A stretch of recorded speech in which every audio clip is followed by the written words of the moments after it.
不是在言语中，而是在权力中。因为神的国不是空谈的事，乃是权柄的事。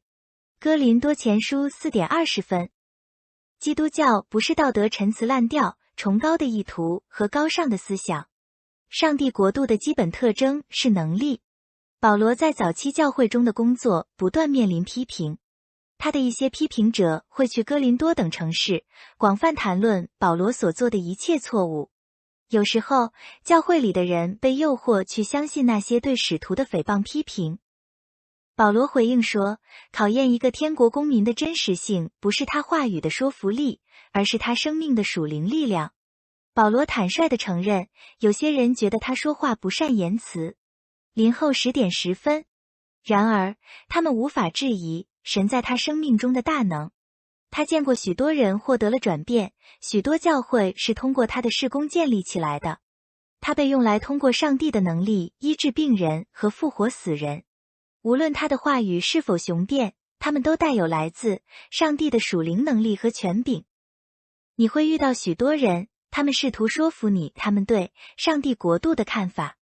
他们可能会热情洋溢的交谈，他们甚至可能会带来图表和图形来证明他们的观点。但是，考验他们话语有效性的是他们生命的精神力量。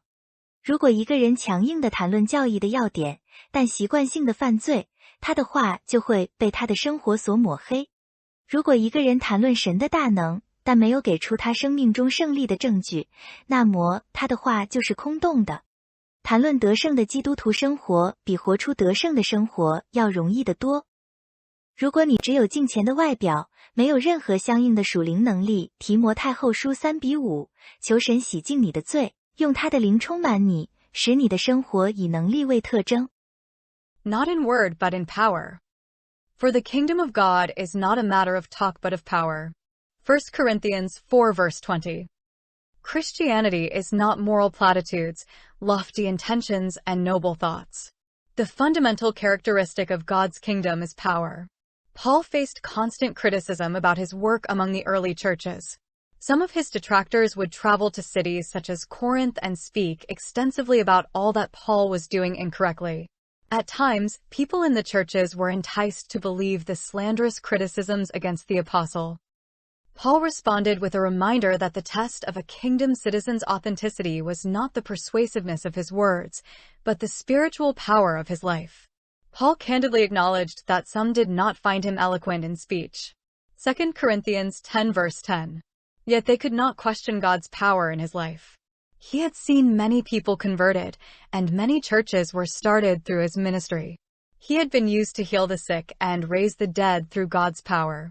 Regardless of whether his words were eloquent, they carried spiritual power and authority that came from God. Early churches. Some of his detractors would travel to cities such as Corinth and speak extensively about all that Paul was doing incorrectly. At times, people in the churches were enticed to believe the slanderous criticisms against the apostle. You will encounter many people who seek to convince you of their opinions concerning the kingdom of God. They may speak passionately. They may even bring charts and graphs to prove their points. But the test of the validity of their words is the spiritual power of their lives. If a person speaks forcefully about a point of doctrine, but is habitually sinning, his words are discredited by his life. If a person talks of the power of God, but gives no evidence of victory in her life, her words are empty. It is much easier to talk about the victorious Christian life than it is to live it. If you only have the appearance of godliness without any corresponding spiritual power, 2 Timothy 3:5, ask God to cleanse you of your sin and to fill you with His Spirit so that your life is characterized by power.